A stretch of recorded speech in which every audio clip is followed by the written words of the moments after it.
Hello everyone and welcome back to Animation Pilgrimage, where we watch every single theatrically released animated film in chronological order. I'm Sean. And I'm Tennille. And before we get started, here's your warning. Viewer discretion is advised. Viewer discretion is yes. We're watching another adult erotica film from Japan from 1970. We're watching Cleopatra, Queen of Sex.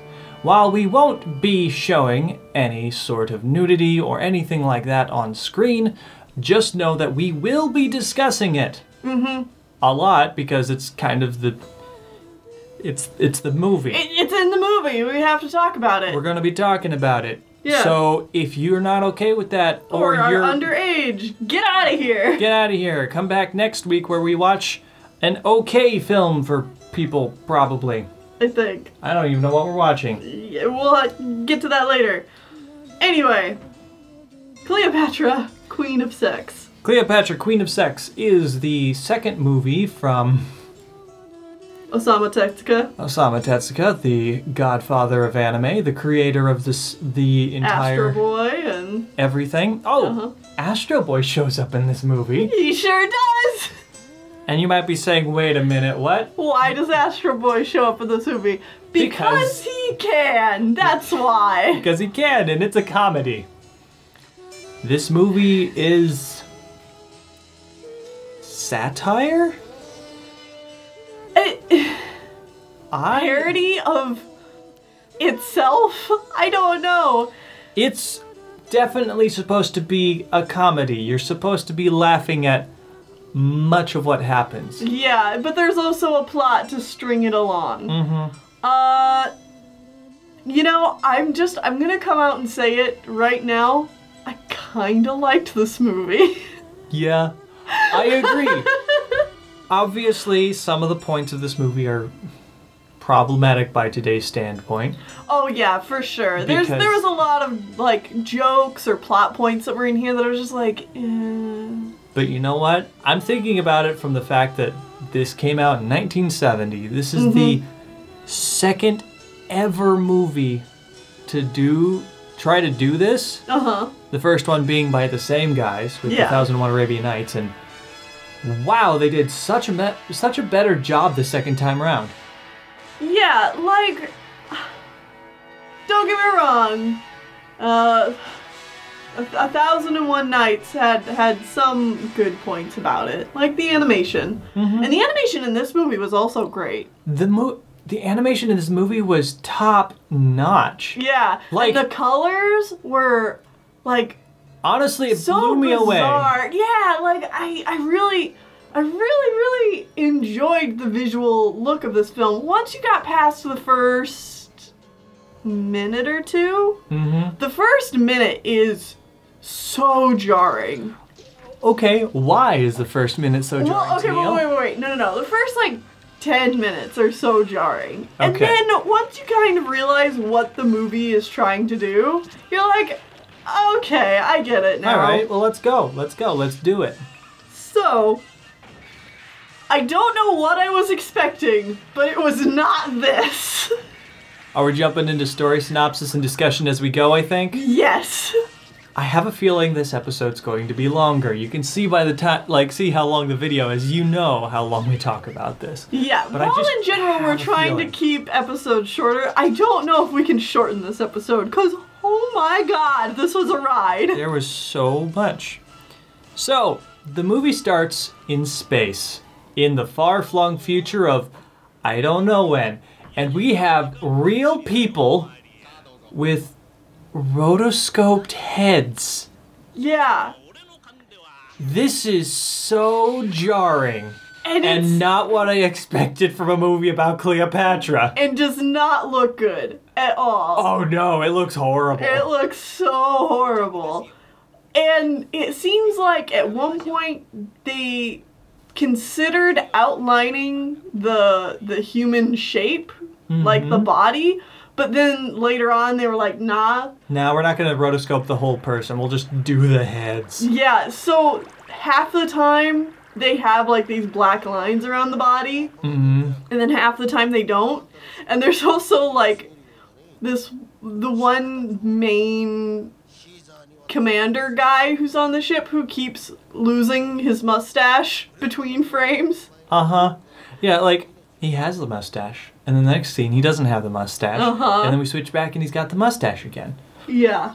Anyways, this group of people is wanting to... They're American. They're not Americans. Earthlings. They're Earthlings. They're humans from Earth, and they want to take over some other planet. Some other planet, but the other planet is initiating some plan called the Cleopatra Plan. And they're like, alright, what does this mean? So in order to figure out what the opponent's plan is, they are sending 3 of their people's souls back in time into the bodies of people that lived around Cleopatra, so that they can experience her history and know what a Cleopatra plan would be. And that is our framing device. That is so dumb on so many levels. I love it. Like,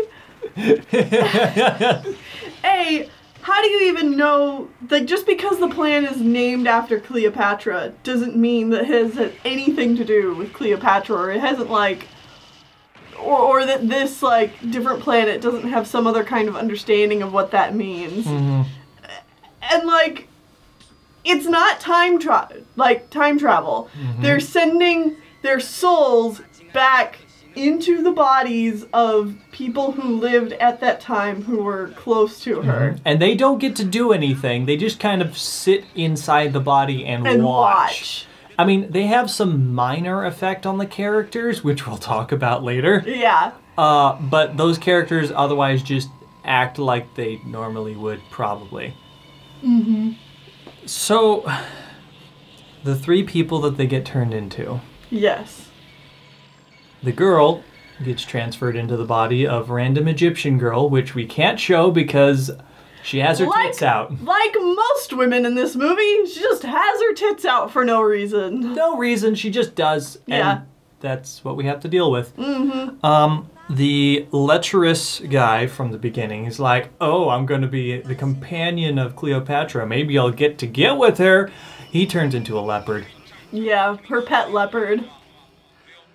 So because, there's a lot of course. So there's a lot of awkward jokes about the leopard wanting creeping on human. Yeah, wanting to bang women. Cleopatra and human women in general, and it's weird. Yeah. He's arguably the one most in control of his new body. Yeah. Probably because it was just a leopard. I guess. Yeah. And then we have manly guy, Ionius? Yeah. I remember this guy's name, I think. Ionius. The girl's, the Egyptian girl was Libya. Libya? Okay, yeah. Libya. Ionius. And the leopard. And Rupa. Rupa? Rupa. Okay. Anyways, Ionius is this swole, white slave man. Just all rippling muscles and blonde hair. Uh-huh. And he works on Caesar's boat as a slave rower. We'll get into their plots later.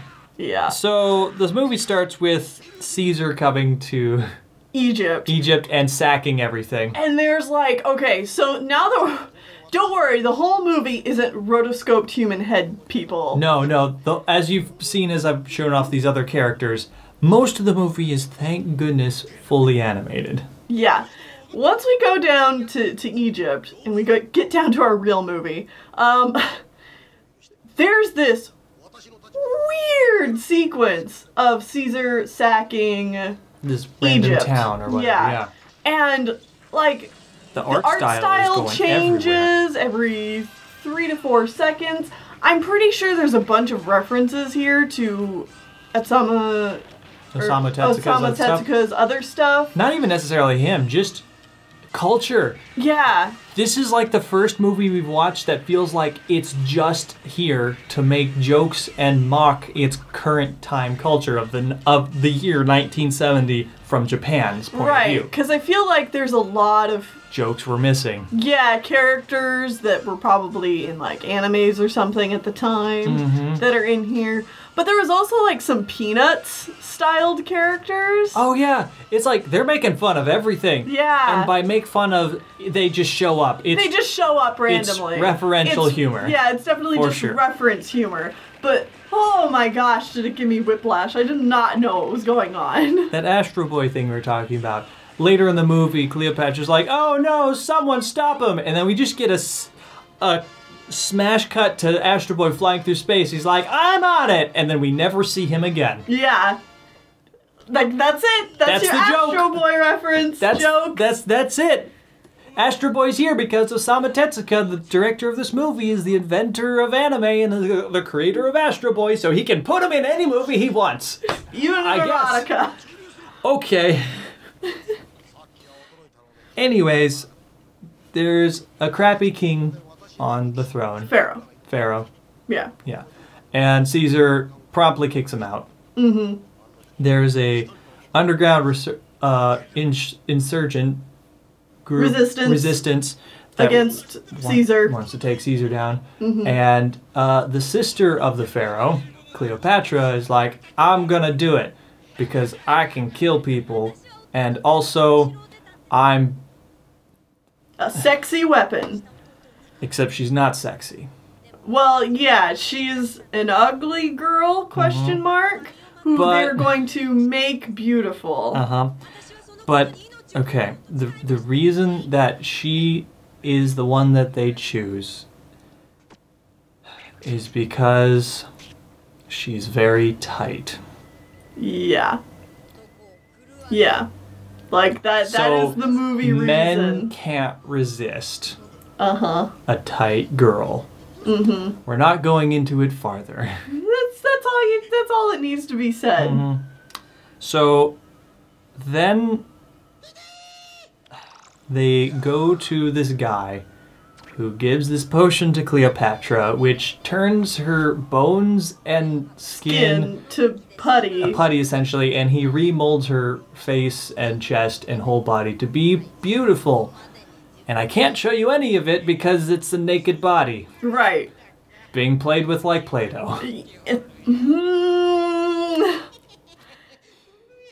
Like I said, this movie has a lot of iffy stuff in it, but like once you realize what it's going for, I think once you get past like this point of the movie, things start actually getting funny. And like you can start enjoying it. But this first like however so minutes up until we get past this is just kind of like, this is weird. Oh, this is really weird and a lot of yikes. Either way, now we have beautiful Cleopatra. And so she gets stuffed in a sack. She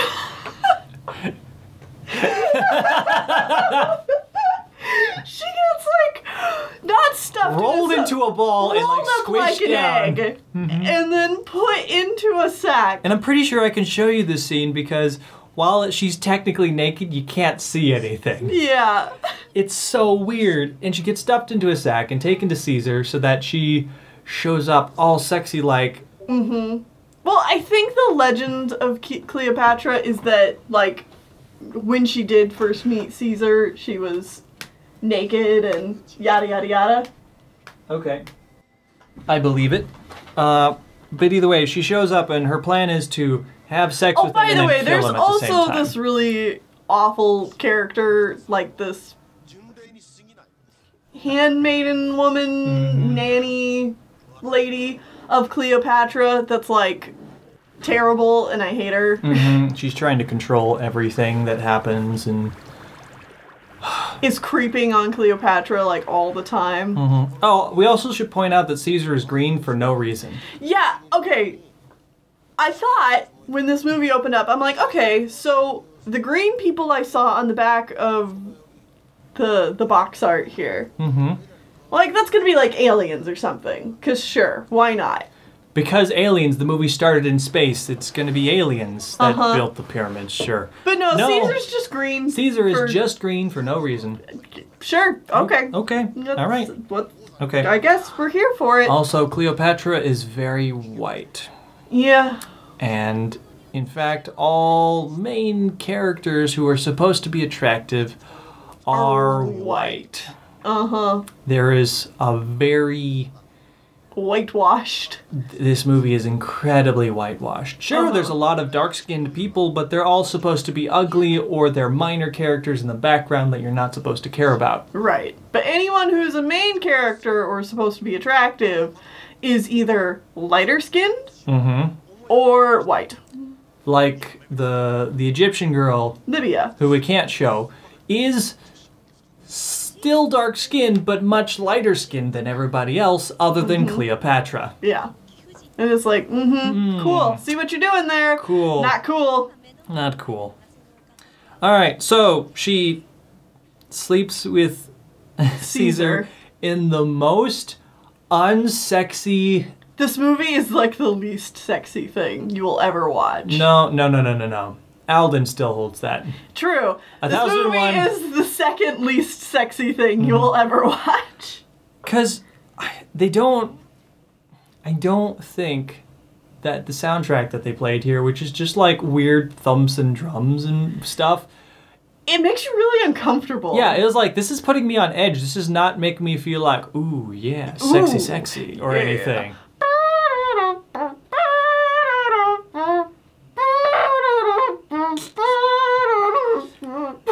And once again, because this movie will not show us actual sex, because presumably they didn't feel... that's not the goal of the movie. They didn't feel like they should try to do that in a movie released to theaters in the 70s. Instead, it's just like interpretive lines, and this is like the ugliest line work I've seen. I hate it. It was really bad. Like... It all just makes you feel like you're way too close to whatever's going on. And, yeah, no, thank you. Thank you. For a movie that is called Queen of Sex, there is not a whole lot of sex in it. Instead, this was like the one sex scene you're gonna get in the whole movie. Yeah, instead there's a whole lot of implied sex. Like, the characters being like, ooh, are we gonna have sexy times? They're like, yeah, and then it cuts to black. It's like, cool. Next scene. Next scene. Oh no, now I'm pregnant. Oh no. Yeah, so Cleopatra gets pregnant with Caesar's child. That is way far down the line. I mean, is it though? Yes. Okay. This is one of those movies that we need to talk about, people, okay? Yeah. So, she has sex the one time, or presumably all night, who knows. The next day, she is proclaimed the Queen of Egypt, because Caesar's like, I don't want to rule, she's gonna rule. Yeah. And I'm going to be her lover. And the resistance movement is like, what the hell? You were supposed to kill him. You had one job. But for some reason, Cleopatra is smitten with Caesar. Also, the pharaoh, who is not dead at this point, is a little angry and salty that he's not the one in charge. So he puts laxatives in the Nile. Ah, yes. And then the resistance, who is a different group, sets fire to most of Caesar's ships. So Caesar's having a bad time. He's trying to stop himself from shitting all over the place. And then he finds out his ships are being burned down. Yeah. So we got like 3 different factions working here. Don't worry, it's about to be 2 factions again. Yeah. Because Orman guy, Ionius, washes up, and the Pharaoh's people find him and thinks he's a spy for Caesar, even though he was just a slave for Caesar and had no choice in the matter. They take him captive, and then he's like, hey, hold on, I know how to make this awesome potion that can... turn your enemies to ash. Turn your enemies to ash. And like, I don't believe you. And he's like, here, let me show you. And he starts building something, And at this point, the girl is with him. And he's like, I don't know how I know how to do this, but like something's just telling me how. Like, something in my head is telling me how to do this, and we as the audience know it's the future guy telling him how to make grenades! Grenades! And he makes grenades and blows up everyone. Yeah. So... that happens. Then Caesar finds him and like, hey, good job. I'm gonna train you how to fight. Yeah, I'm gonna take you back to Rome and you're gonna fight in my gladiator's pit and... it's gonna be great. It's gonna be great. Other things happen. This is where Cleopatra finally has the child. Uh-huh. And then Caesar's like, this is amazing. I'm taking you back to Rome. And also, we're never, ever, ever going to mention that child again. That child is gone. Child just disappears. Yeah, she's supposed to kill him again when Caesar comes to look at the child. Mm-hmm. But she doesn't. She doesn't because she's too in love with Caesar. Uh-huh. Oh, we missed a scene. Yes? We missed a scene. Okay. She was going to take a bath. And, like, this is the only scene where, like, she it's almost succeeds. Actually erotic. Oh, yeah. That's right. I forgot about she's, like, scene. sexually taking a bath, and then Caesar jumps in. Mm-hmm. But then he starts going nuts. Yeah. And so he's like, water, give me water. And so she poisons a cup and gives it to him. And it cures him. And then we get a scene where this random guy comes in and says, oh yeah, Caesar's mad in every single way. Schizophrenia, dysphoria, all of the things. So the only thing that can cure him is poison. And it's like, wow, that's really insensitive. To like... It's just so stupid though. It's so incredibly stupid. It's so stupid. It's like, cool, people that have those actual mental illnesses, this is not kind to them. No.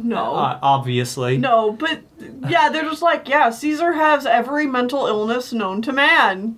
That's why he's crazy. It's like, alright. Cool, thanks, I hate it. Awesome. Anyways, back to the stabbing scene. You wanted to say something about that one. No, I'm just laughing at the absurdity of it all. Mm-hmm. Ionius... the little thought in his head had him build something else. Hey, what you got there? A gun! No! He invents a pistol. Yeah, he's like, I don't know. A little voice in my head told me to make this.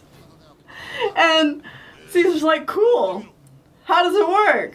And so he, like, points the gun at like, Caesar. Do it! Do the thing! I dare you! And the guy's, like, hand is shaking because presumably... he knows. Either he knows or the voice in his head is like, oh, no! Don't do that! Don't shoot Caesar! Either way, they go back to Rome. Mm-hmm. We get a parade. We do get a parade. We get a parade of 1 million pieces of high art. All the famous art pieces you've ever seen are on parade, and anyone that has a naked woman or a woman in it is now naked. So I don't know how much of this I'm going to be able to show to you. But it happens. It happens. I have no idea why, but it happens. And then it just suddenly stops. Like the music stops, we're in a new scene, people are already talking. It's just like we have no transition point from here. We're just Do we get the red mocking... sports car here though too? Oh yeah. Yeah, the red sports car. Caesar goes through town. He goes through Rome waving in a red sports car. With just like a bunch of people holding it up. Yeah, it's so funny.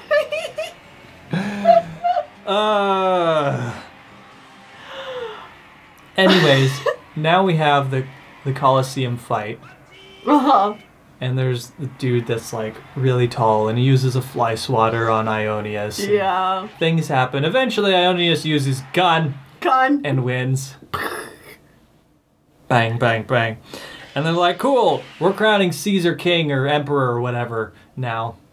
Mm-hmm. And now he's putting up statues all over the place that are, again, other well-known statues, but now just have Caesar's face on it. Yeah, and people are like, you know what? I'm getting sick of this guy. I'm getting sick of the Caesar guy. And Cleopatra's like, man, I really want my Caesar guy to be mine. The problem is... He's married. He's married to someone else here in Rome. And this Caesar likes this other chick more. Yeah. And the other girl's like, yeah, he's mine. Well, because... Caesar's really a baby at heart. And so you have to baby him. Yeah. And so she's like his mom wife. No. No. Anyway. So, Cleopatra's like, hey, Brutus, stab him to death. I won't do it, but you do it. Mm-hmm. And so then we get... Oh my god! The famous stabbing Caesar to death scene. Except it is done as a traditional Japanese stage play. But I can only assume done in a mocking, horrible manner. Oh, it has to be! Because, I mean, I don't know Japanese a whole lot, but I have seen... Like, I have taken a Japanese study course in the past, and the way that they set this up is so mean-spirited. Like, the person doing all the narration is doing it in, like, the shittiest warbling voice, because they do that traditionally, but, like, I can tell they're putting this on as stupidly as possible. Yeah, yeah. And there's, like, the traditional drums in the background, except also being done in, like, the worst way possible. But then we do have just, like, a Japanese folding screen with, like, Japanese imagery in the background as Caesar is getting stabbed to death. Yeah, I mean, even the animation gets, like, super weird. Like, they make the background pan even when Caesar isn't moving, and like they have like this really long sequence where he's like vibrating in the stupidest way. Yeah. Because again, Japanese stage plays are supposed to be melodramatic, but they're just doing it to the nth degree, mocking. I assume this scene in particular did not go over well with many older audience members in Japan.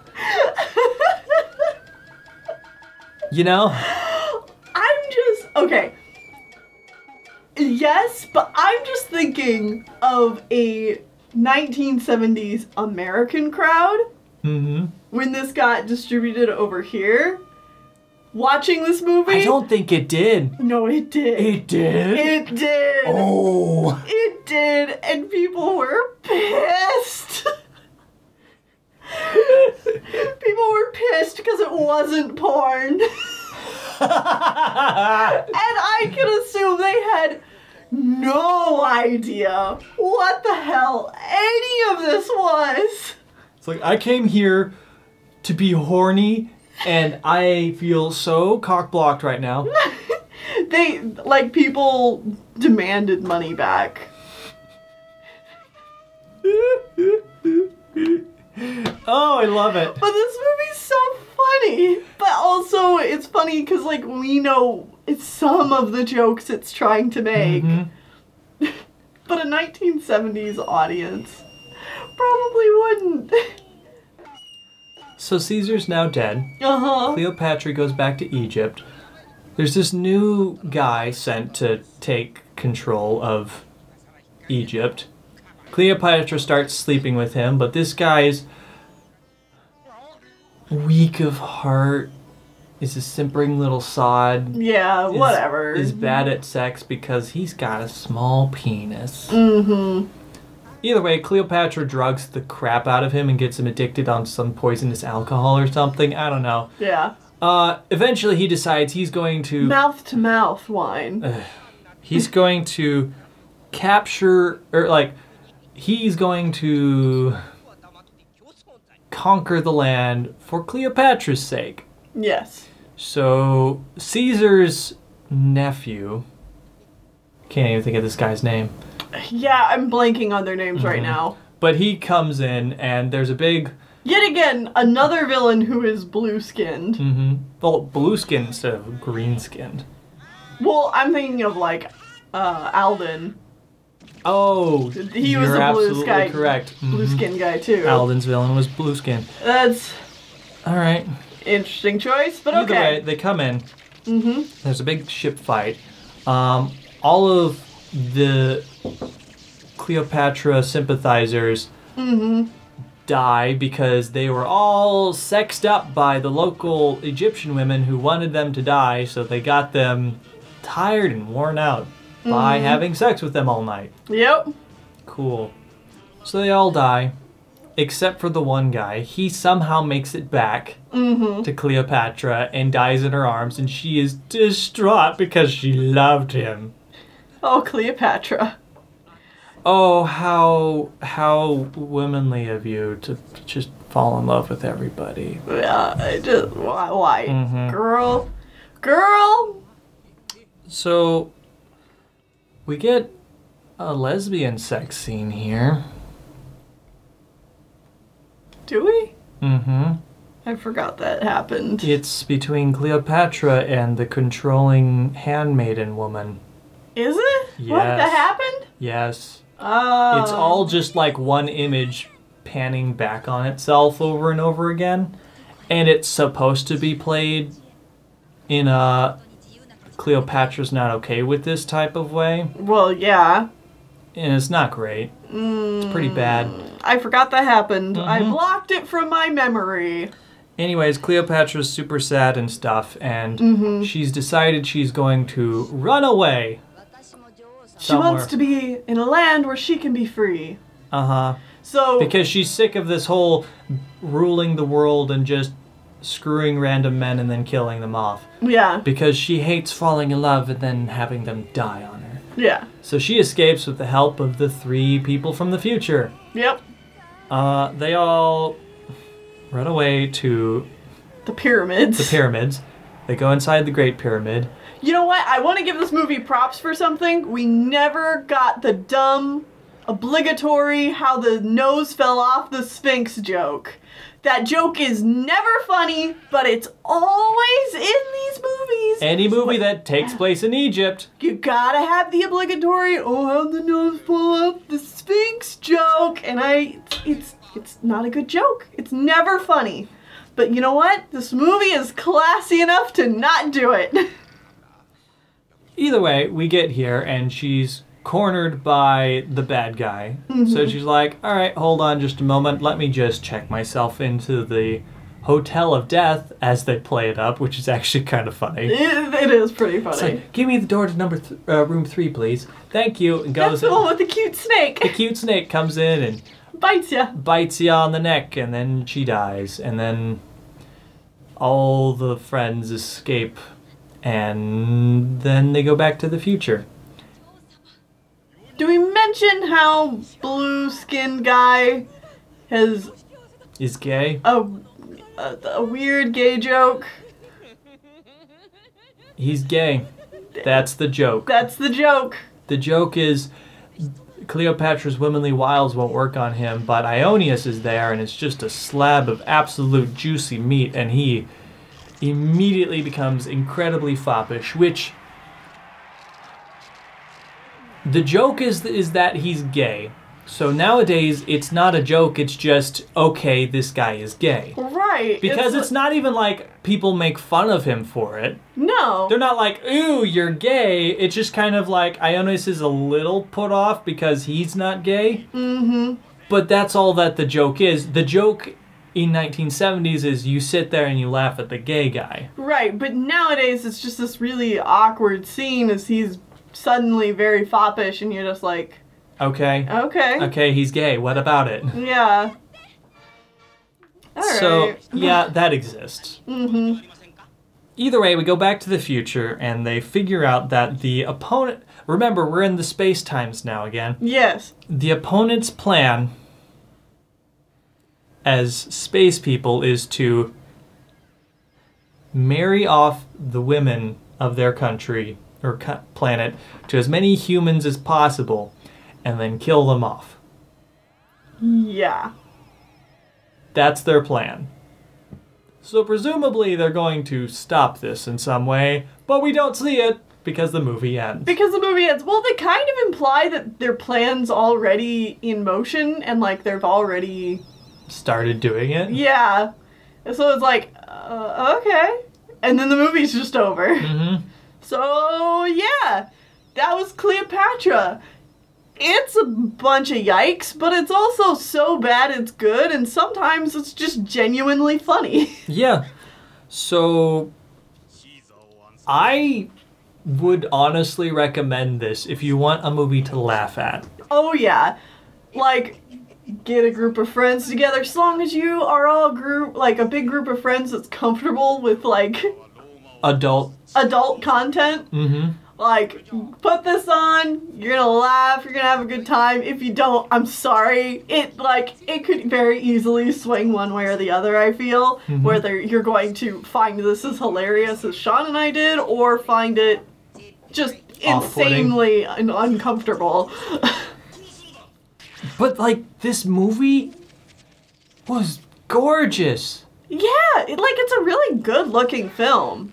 The animation is leaps and bounds above the other two movies we've seen from the 70s so far. Mm-hmm. Because, I mean, they're both $5 budgets. Yeah. So, but, like, even comparing this to recent Disney films we've seen, it stands up to them easily. Oh, yeah, for sure. And there's so many, like... The art direction in this film is all over the place, and I feel like that's part of the humor. Mm-hmm. But there's also, like, these sequences, like that sequence... There's another sequence where Caesar's soldiers are, like, killing a whole bunch of Egyptians and stuff like that. But it's all done with, like, 3 colors on a black screen. Yeah, it's very minimalist, and it really pops, and there's just a whole bunch of different things like that happen that are just like, ooh, that looked really cool. Yeah. I don't know. I think this movie's worth checking out. It was a huge commercial failure. Of course it was. I mean, yeah. That's the only thing I know about these. Osamu Tezuka released 3 of these films. Uh-huh. I know the first one was a flop, the second one was a flop, but the third one did really well, and we'll talk about why later. Yeah. Yeah, but this one also did really bad. And then when it came over to America, it also did bad again, because everybody thought it was a porn, and then it wasn't. Because I'm assuming it didn't come out in 1970. It probably came out a few years later, and people had already experienced quote-unquote adult animated films from people like Ralph Bakshi. It came out in America like a month or a few weekends after Fritz the Cat. Oh, so they had something else in mind when they thought when they went to see this movie. Yeah. I mean, we haven't seen Fritz the Cat yet, but I know there's a lot of there's sex. A lot. There's a lot. Just a lot. Yeah. I guess if you haven't realized it yet, this is just a good general warning going forward. The 70s are full of porn. Mm-hmm. And sex in general. Mature content. Mature content. Lots and lots of mature content this decade. Yep. But yeah. I think that just about wraps up this review of Cleopatra, Queen of Sex. So, with this review done, that makes our next movie, Shinbone Alley, which I actually have no idea what to expect with this film. Same, I can't even conjure up an image. Like, I know we've looked up all these movies on our list before, but I'm not recalling what this one is. It's like, I know I found it somewhere online. Uh-huh. So we'll be watching it next time. See you then. Peter Pan, Tolopus, Guerilla Dos.